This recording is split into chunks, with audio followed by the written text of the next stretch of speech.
Congressman Tim Burchett, we appreciate being here very much, sir.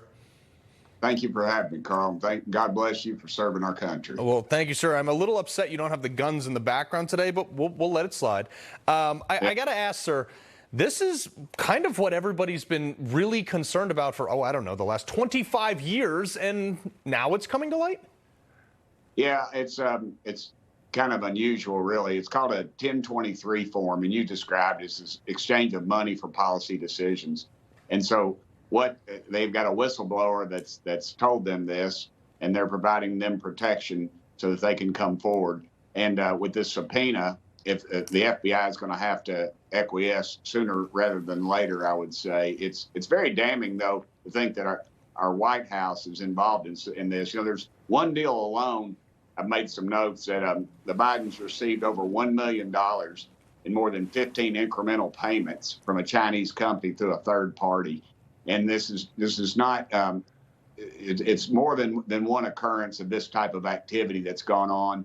And we really need to know if the FBI, are they going to bungle this like they've done in the past, these political investigations, or are they going to get into it? And Chairman Comer's correct. Yeah. Him and Senator Grassley are correct in going after this. But Congressman, the bigger thing is like, if the FBI does have this and they didn't bring it to Congress, like, are you kidding me? Do you just disband the whole agency because they can't be trusted?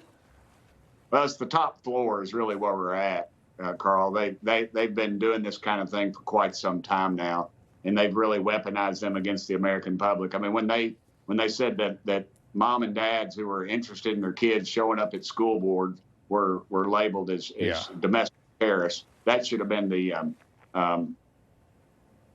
did I lose you? Nope, we got you still, sir. I'm sorry. There we are. Sorry. No, the FBI has labeled parents as domestic terrorists. They're out of control.